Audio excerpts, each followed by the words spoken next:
نبی کریم صلی اللہ علیہ وسلم کے معجزات کے حوالے سے اپنی گفتگو کو آپ کے سامنے رکھ رہے ہیں اور معجزات ہی کے اندر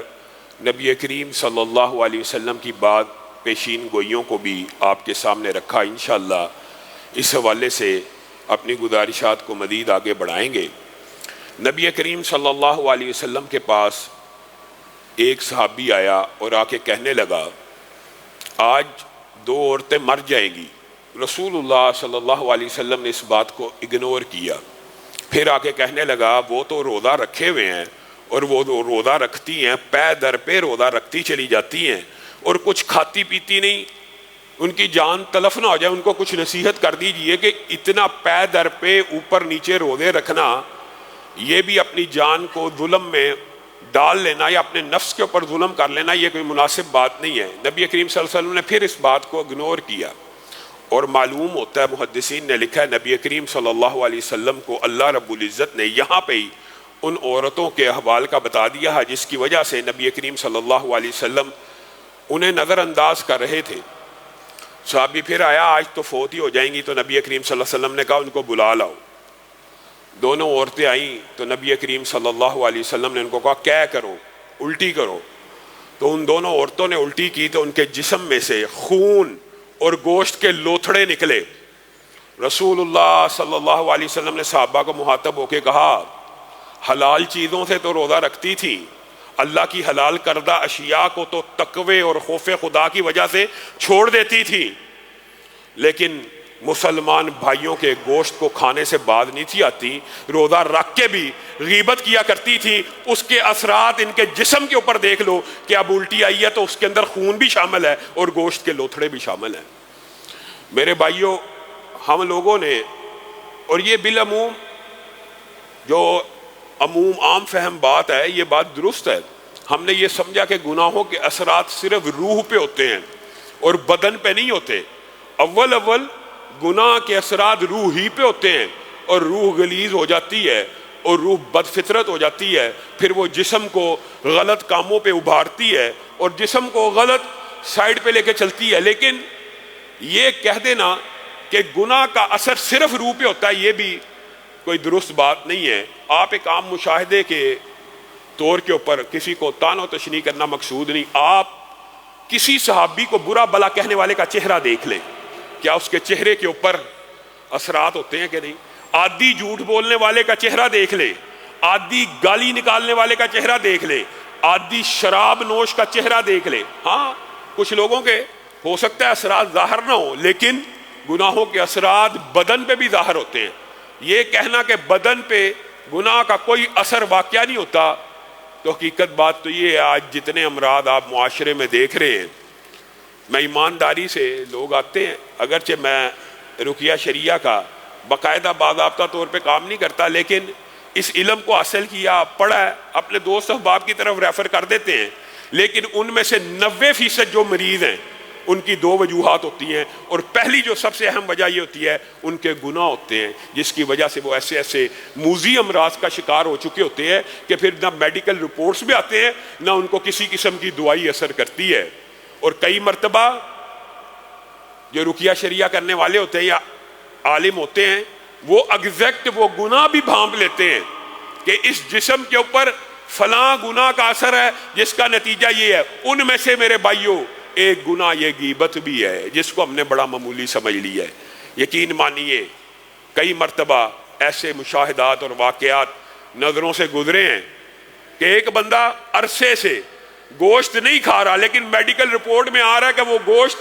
ڈیلی کھاتا ہے، گردوں کی رپورٹ خراب آ رہی ہے، اس کے اندر غیبت کے علاوہ کوئی عیب پایا نہیں گیا، اور جب اس نے اصلاح کی اللہ تعالیٰ نے اس کو شفا بھی دے دی۔ یہ کوئی چھوٹی بیماری نہیں ہے، اور یہ رسول اللہ صلی اللہ علیہ وسلم نے اس ایک موقع کے اوپر اس کی پیشین گوئی نہیں کی،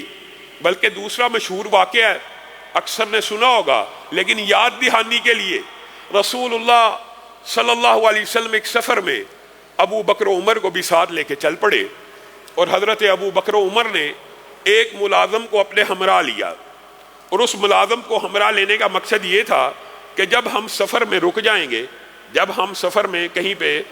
ٹھہریں گے، سستائیں گے، کہیں پہ ریسٹ کریں گے، تو یہ ملازم ہمارے لیے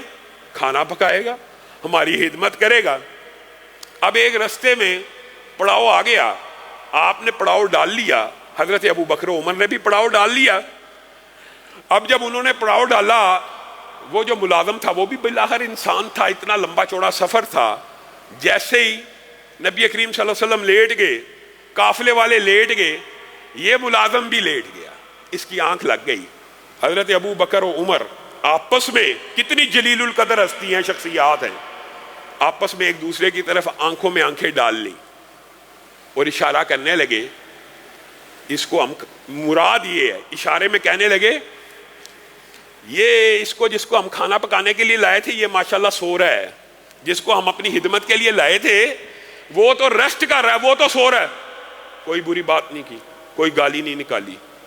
کوئی تان و تشنیع نہیں کی، صرف یہ جو ہلکا سا،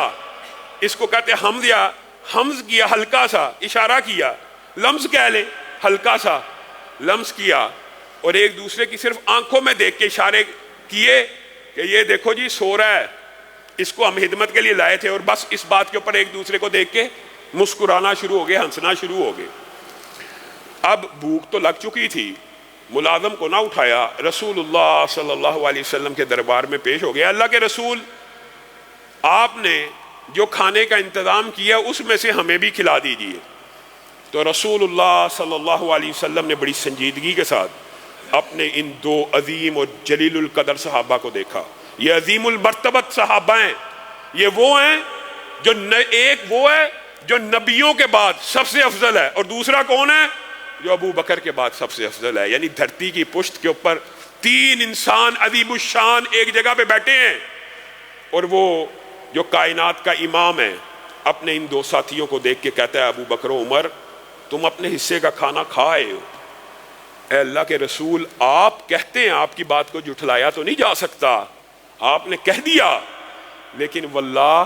ہم نے ابھی تک کچھ نہیں کھایا، تم اپنے حصے کا کھانا کھا آئے ہو، ہم نے ابھی تک کچھ نہیں کھایا۔ تم نے اس ملازم کی آپس میں کننکھیوں میں غیبت نہیں تھی کی، تم نے اپنے مردہ بھائی کا گوشت کھا لیا، تم نے اپنے حصے کا کھانا کھا لیا۔ ہم نے اس گناہ کو کیا سمجھا؟ کچھ بھی نہیں سمجھا، اور ہم یہ سمجھتے ہیں کوئی عیب کسی کے اندر موجود ہو تو وہ غیبت نہیں ہے۔ اور میرے بھائیو، غیبت صرف موجود عیب کا نام ہے، موجود عیب کا نام ہے، اور اگر وہ عیب موجود ہی نہ ہو تو اس کو کیا کہتے ہیں؟ الزام یا بہتان۔ عیب موجود ہو اور اس کی پیٹھ پیچھے کیا جائے، اس کے منہ پہ اس کی اصلاح نہ کی جائے، اور اس کے پیٹھ پیچھے اس کے کسی دوست، اس کے کسی عزیز، اس کے کسی بھی حوالے سے رشتہ دار عزیز و اقارب کو پکڑ کے اس کا وہ عیب بیان کرنا جو اس میں موجود ہے، موجود ہے، وہی غیبت ہے۔ وہ عیب بیان کرنے کی اجازت محدثین نے جن دو مقامات پہ عمومی طور پہ دی ہے وہ بھی سمجھ آ جانا چاہیے، بات آئی ہے ضمنی طور پہ تو اس کی بھی وضاحت ہو جائے۔ ایک، اگر اس آدمی کا کہیں رشتہ ہو رہا ہے اور آپ کو اس کے عیب کا پتہ ہے، اور رشتہ کرنے والے کو آپ کو بتانا ضروری ہے کہ اس بندے میں یہ عیب ہے، اس لڑکی میں یہ عیب ہے، بعد میں گلہ نہ کرنا، ابھی بات بتا دی جائے، رشتے کے اندر عیب کو نہیں چھپانا چاہیے۔ دوسری بات، اس بندے کا فتنہ ایسا ہو، اس عیب کا فتنہ ایسا ہو، وہ جو عیب ہے وہ ایسا عیب ہو جس سے عوام کو نقصان پہنچتا ہو، جس پہ مفاد عامہ کے اوپر ضرب لگتی ہو، پھر اس عیب کا بتانا جس بندے کو نقصان پہنچنے کا اندیشہ ہے آپ کے اوپر واجب ہے۔ مثلا اس کی بڑی عام فہم مثال ہے، بہت سی مثالیں ہیں، متعدد اس کی جہتیں ہو سکتی ہیں۔ ایک جہت تو یہ ہے کہ ایک عالم دین بنا ہوا ہے اور لوگوں کو فتنے میں مبتلا کر رہا ہے، اس کا وہ عقیدہ، اس کا وہ عیب بیان کرنا اور لوگوں کو کہنا کہ یہ اس فکر میں گمراہ ہے، اس کی اس فکر کو قبول نہیں کرنا، یہ غیبت نہیں ہے، یہ آپ کے اوپر لازم اور واجب ہے۔ دوسرا ایک عام فہم مثال دے کے بات کو آگے بڑھائیں گے۔ ایک بندہ عادی مجرم ہے کہ وہ لوگوں کے پیسے کھاتا ہے، خیانت کرتا ہے، بے ایمان ہے، اور آپ دیکھ رہے ہیں اب یہ فلاں شخص سے بھی پیسے نکلوانے لگا ہے، تو آپ کے اوپر واجب ہے کہ آپ اس بندے کو جا کے کہیں اس کے اندر یہ عیب موجود ہے، یہ لوگوں کے پیسے کھا جاتا ہے، یہ حق تلفی کرتا ہے، اس کے ساتھ تجارت نہ کی جائے۔ غیبت کی جو جائز اقسام ہیں ان میں یہ باتیں شامل ہیں۔ اور بلا مقصد بغیر کسی وجہ کے کسی بندے کو بددل کرنے کی وجہ، صرف بددل کرنے کے لیے، یہ انسان بڑا بدقسمت ہے، بہت بدقسمت ہے۔ انسان غیبت کس وجہ سے کرتا ہے؟ بالعموم آپ نے دیکھا ہوگا غیبت کی جو سب سے بڑی وجہ ہوتی ہے وہ اپنے نفس کی تسکین ہوتی ہے۔ انسان کسی بندے کو اچھا نہیں سمجھ رہا ہوتا اور انسان اپنے نفس کو تسکین دیتا ہے کہ میں اس بندے کو اچھا نہیں سمجھ رہا، فلاں بھی اس بندے کو اچھا نہ سمجھے۔ اس کے علاوہ غیبت کی کوئی وجہ نہیں ہوتی، صرف اس وجہ سے غیبت کی جاتی ہے، میں اچھا نہیں سمجھتا، فلاں بھی اچھا نہ سمجھے، فلاں بھی اچھا نہ سمجھے، فلاں بھی اس کو برا سمجھے۔ اپنے نفس کی تسکین اس بندے کے خلاف ہے۔ اب بدقسمتی کا اندازہ ہے، بدبختی کا اندازہ ہے،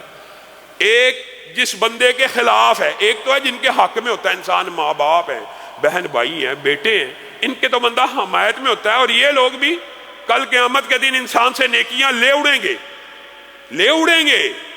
یہ بھی ایک تکلیف کا باب ہے، لیکن ان سے تو انسان محبت کرتا ہے۔ اور وہ انسان جس سے آپ نفرت کرتے ہیں دنیا میں، جس سے بغض رکھتے ہیں، کل قیامت کے دن جب وہ آپ کی نیکیوں کو لے رہا ہوگا، آپ کے دل کے اوپر کیا بیتے گی؟ آپ تو اس سے بغض رکھتے تھے، آپ کے دل میں تو اس کی نفرت تھی، لیکن صرف ایک غیبت کی وجہ سے وہ آپ کی نیکیوں کو لے رہا ہے، صرف ایک غیبت کی وجہ سے وہ آپ کی نیکی۔ میرے بھائیوں، آپ نے کیا سمجھا کہ اگر کسی کی غیبت کر لی ہے تو کل قیامت کے دن وہ آپ سے نیکی نہیں لے گا؟ اللہ کی قسم وہ چھوڑے گا ہی نہیں، وہ کوئی ایک غیبت کو بھی معاف نہیں کرے گا۔ اس دن آپ اس کے ترلے کرتے رہے، منتیں کرتے رہے، یار مجھے معاف کر دو، نہیں، وہ کہے گا اللہ ریکارڈ لے کے آئیے، اس نے زندگی میں کتنی مرتبہ میری غیبت کی ہے، ایک ایک غیبت کے بدلے میں مجھے اس کی نیکیاں چاہیے۔ انسان خواہ مخواہ غیبت کر کے اپنی نیکیوں کو دیتا چلا جائے۔